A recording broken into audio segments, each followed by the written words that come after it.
आज हम बात करेंगे किस तरह से हम बिना दवाई के शुगर को कैसे कंट्रोल कर सकते हैं। तो इसको जानने के लिए बेसिकली देखना पड़ेगा कि हमारा खान-पान किस तरह है। थोड़े से चेंजेस अगर हम लोगों ने खान-पान में किया और थोड़ी एक्सरसाइज किया तो आप देखेंगे कि जो ज़िंदगी भर आपको दवाइयाँ खानी है आप उससे बच सकते हैं।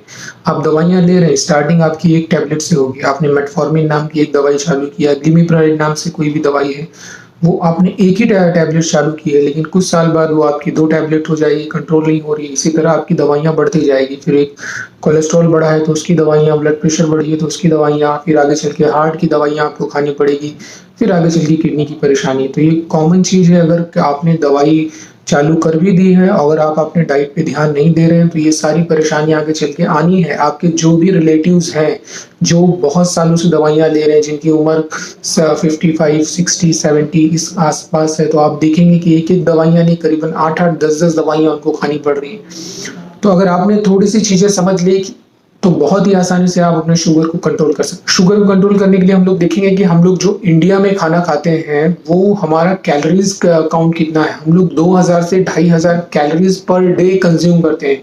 अब जो कि हमारे लिए बहुत ज़्यादा है। अब जो आदमी एक्सरसाइज़ कर रहा है या मेहनत का कोई काम कर रहा है तो वो खाएगा, उसके लिए सफिशिएंट है। पर जो लोग सिर्फ़ खाना खा रहे हैं और चल रहे हैं, बैठ रहे हैं, कोई मेहनत का काम नहीं कर रहे हैं, उनके लिए बहुत ही ज़्यादा ओवरलोड हो जा रहा है। तो इसमें हमको क्या करना है कि हमारी कैलोरीज को मेंटेन करना। हमारा खाना लो कार्बोहाइड्रेट वाला होना चाहिए, मतलब उसके अंदर जो कार्बोहाइड्रेट है, गेहूं और चावल, ये भी कम होना चाहिए। लो ग्लाइसेमिक इंडेक्स का खाना होना चाहिए। ग्लाइसेमिक इंडेक्स मतलब जो कि हमारा खाना जब पचता है तो उसके अंदर से जो शुगर बनता है वो कम होना चाहिए।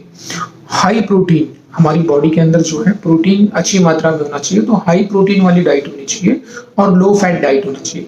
अगर हमने ये डाइट चार्ट फॉलो किया तो हमारा शुगर जो है बहुत ही अच्छा मेंटेन रहेगा और हमें दवाइयों की जरूरत नहीं पड़ेगी।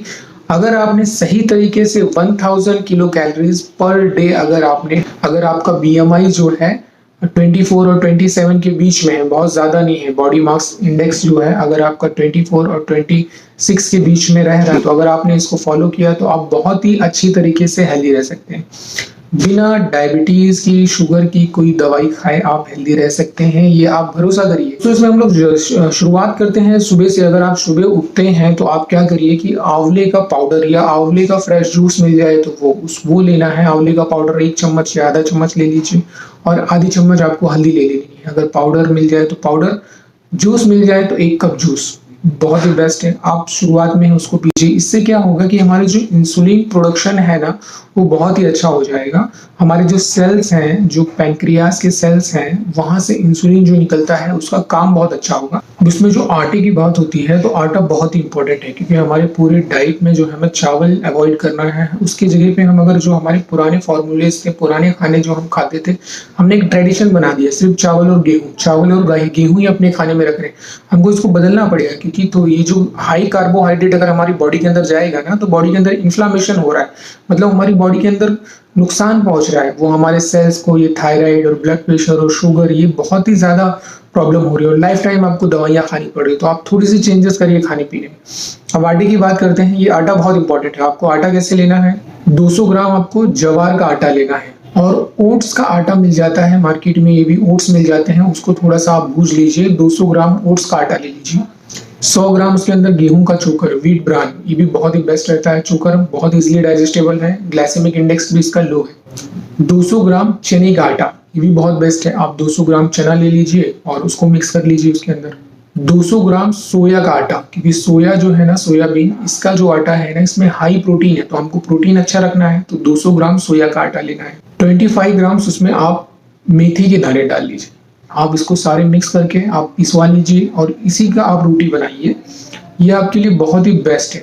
अगर आपने इतनी छोटी सी चीजें आपने तब्दील कर दी और ये डाइट जो मैंने बताया है, ये सिंपल सा फॉर्मूला आपने अगर आटे में चेंजेस किया, आप खाइए। और सुबह मॉर्निंग की एक्सरसाइज, रात में खाना खाने के बाद एक्सरसाइज, रात में कोशिश करिए कि आप जल्दी खाना खा लीजिए और जल्दी सोने की कोशिश करिए। 10 से 2 ये हमारा बहुत इंपॉर्टेंट टाइम है। अगर इस टाइम अगर हम नींद लेते हैं तो हमारी बॉडी में हीलिंग का काम होता है, मतलब हमारी बॉडी के अंदर जो है वो जितने नुकसान हुए हैं पूरे दिन में वो भरते हैं, इसलिए ये टाइम बहुत इंपॉर्टेंट बताया गया है सोने के लिए। तो आप जल्दी सोइए, सुबह जल्दी उठिए, एक्सरसाइज करिए और हेल्दी डाइट रखिए और स्ट्रेस टेंशन को कम रखिए। अगर आप इतनी छोटी सी चीज़ को फॉलो करेंगे तो आपका शुगर बहुत ही बैलेंस रहेगा और आपको खुद महसूस होगा 1 हफ्ते के अंदर कि आपकी बॉडी बहुत हल्की हो गई है और बहुत ही अच्छी लग रही है। तो दोस्तों, ये शुगर का जो टॉपिक है बहुत बड़ा है और डायबिटीज़ को हम बिना दवाई के कंट्रोल कर सकते हैं शुगर को भी बहुत ही आसानी से। बस उसके लिए आपको मेंटली प्रिपेयर्ड होना पड़ेगा कि मुझे करना है मजबूती से।